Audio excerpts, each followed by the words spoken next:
Hello everyone, welcome to my YouTube channel. In this video, I will discuss a clinical scenario of 3-year-old boy who refuses to walk. A 3-year-old boy presents to the emergency department with one-day history of refusing walk. Mother reports that she had first noticed him limping slightly 3 to 4 days ago, but he was otherwise well. He was not complaining of pain, but mother noticed that when he stood, he did not bear weight on his right leg. On day of admission, she noticed that he refused to walk.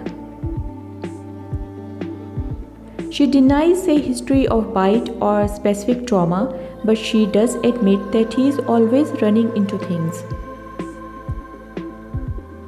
He had cough and congestion the previous week and has felt warm for 1 to 2 days but has otherwise been well. She denies any preceding sore throat or rash. On examination, patient is fussy and uncooperative. His temperature is 101.3 degree Fahrenheit rectally, heart rate 115, respiratory rate 22 and BP normal. Now he has no rashes or discoloration of his skin and is well hydrated. He refuses to ambulate. On musculoskeletal examination, the patient has a tender, warm and swollen right knee. There is mild erythema but no induration. He resists range of motion activities at the knee but has full range of motion and no tenderness on examination of the hip. Otherwise, his examination is unremarkable. Now for this scenario, here are 8 multiple choice questions and you have to select the one best answer. Question number 1. All are appropriate choices for the initial workup except bone scan, hip and knee films, CBC with differential, ESR or CRP. And the answer is A. Although a bone scan is useful in the diagnosis of osteomyelitis, it is not an optimal choice for the initial investigation of a joint effusion. Question number 2. Plain films demonstrate soft tissue swelling surrounding the knee, but no finding consistent with fracture or osteomyelitis. Hip X-ray is normal. CBC shows a leukocyte count of 18.4 thousand with 28% bands. ESR is 68 and CRP is 94. Which of the following is least likely in the differential at this point? Osteomyelitis, transient synovitis, septic arthritis, cellulitis, post-infectious arthritis. And the answer is B, that is transient synovitis. With this laboratory result, transient synovitis is highly unlikely. Most worrisome diagnosis at this point is septic arthritis. Reactive arthritis and periarticular cellulitis must still be considered but are less likely. Now question number 3. What would be the best test or procedure to diagnose a septic joint? Urine antigen detection test, ultrasound, CRP, joint aspiration or MRI? And the answer is D. Although ultrasound will reveal an effusion, presence of an effusion does not definitely diagnose septic arthritis.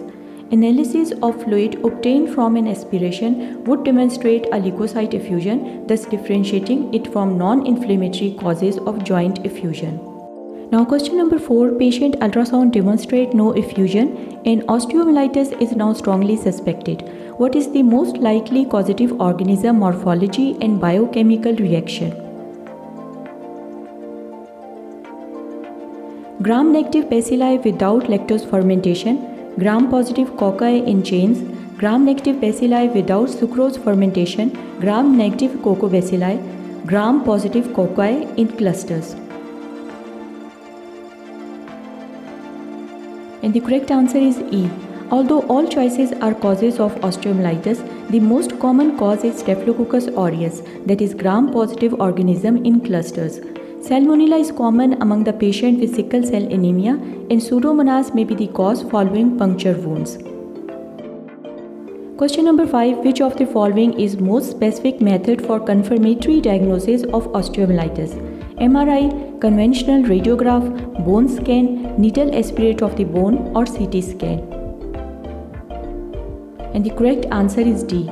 Biopsy of the metaphysis of affected bone is the most specific way to diagnose osteomyelitis, although it is not often performed. MRI and bone scan are preferential diagnostic imaging tool, especially in the absence of surgical aspiration. Question number 6. Which of the following is most common pathogenesis of osteomyelitis in children? Contiguity, direct invasion, hematogenous spread, unknown. B and C are approximately equal.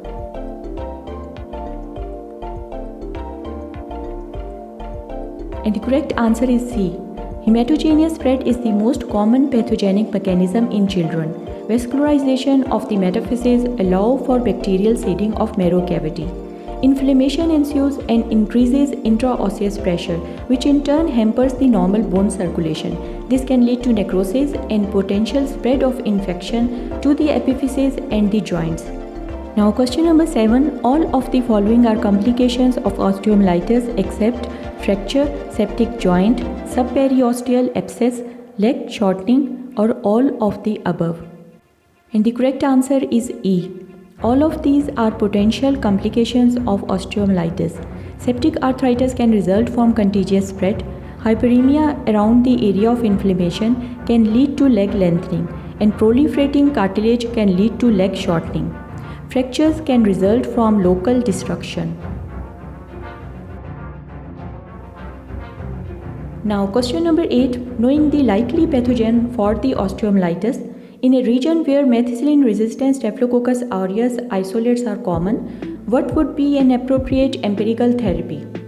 Clindamycin, penicillinase-resistant penicillin, third-generation cephalosporin, combination of A and C, or combination of B and C?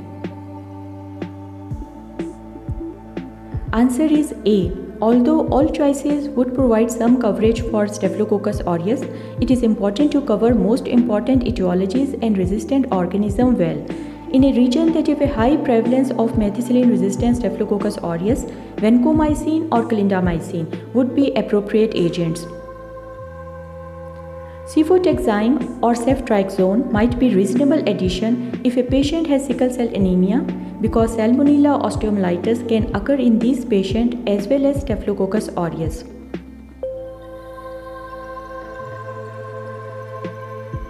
Thanks for watching this video. Please subscribe to my YouTube channel.